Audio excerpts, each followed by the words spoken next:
Denis Shapovalov hits a backhand return to Jack Sock during their match on the final day of the Kooyong Classic tennis tournament in Melbourne on January 10, 2019. William West, AFP, Getty Images There are myriad Canadian storylines as the tennis season kicks into high gear Monday at the first Grand Slam of the season, the Australian Open, at Melbourne Park. Milos, Raonic and Denis Shapovalov are both ranked in the top 30 and Bianca Andreescu seems ready to break out.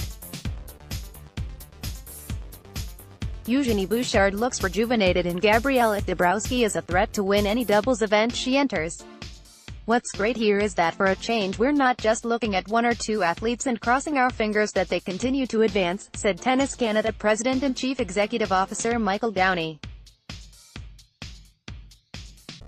Story continues below advertisement. While not in the main draw in Melbourne, Montreal's Felix Auger-Aliassime is one of the sport's top young prospects and Vancouver's Rebecca Marino is looking to build off a solid comeback season.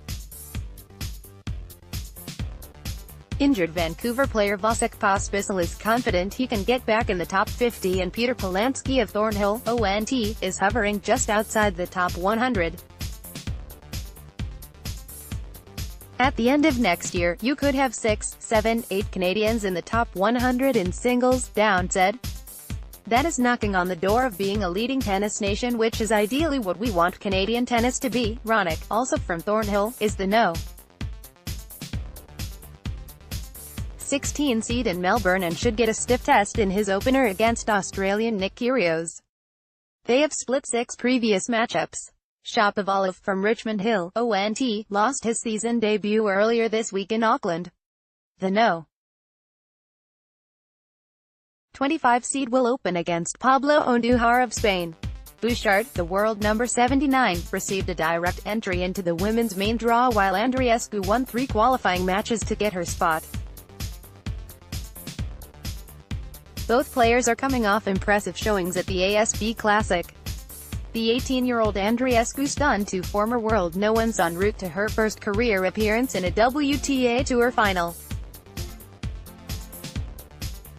After a grueling run of 8 matches in 9 days, she caught a break in Melbourne when 2 of her opponents retired early due to injury. Story continues below advertisement. Andreescu, from Mississauga, ONT, generated plenty of buzz last week after victories over big names like Caroline Wozniacki and Venus Williams. She said she's ready for the brighter spotlight. There's always expectations. I just try to give my best every match, she told the Associated Press after a 6-0, 4-1 win Friday over Tereza Smitkova of the Czech Republic. If I do that, I'm satisfied. Bouchard is coming off a quarterfinal appearance in singles play in her first career WTA doubles title with American Sofia Kenin. She's fought her way back from basically top 200 to where she sits today at No. 79, Downey said of Bouchard, a former world No. 5. She's clearly back in the driver's seat. She's committed. I think it's great that Bianca is going to join her in the top 100 soon. Bouchard kicked off her stellar 2014 season with a semi-final appearance in Melbourne. She reached the Final Four at the French Open that year and made it to the Wimbledon final. The Westmount K native made it to the Australian Open quarter-finals in 2015 but has struggled with her game in recent seasons. Story continues below advertisement. She was really young, said Canadian women's head coach Sylvain Bruneau. She had a lot of things to handle and deal with.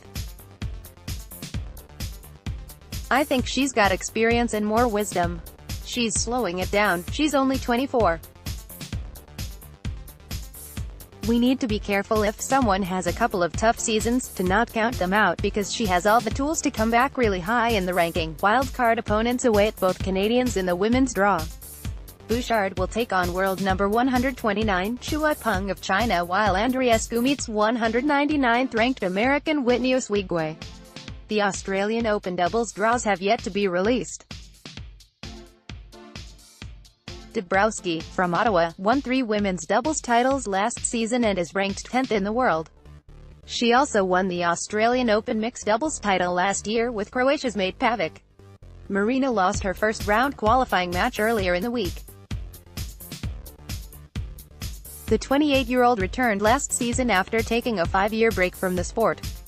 Story continues below. Advertisement. A former top 40 player, she jumped over 700 spots in the last year to number 216.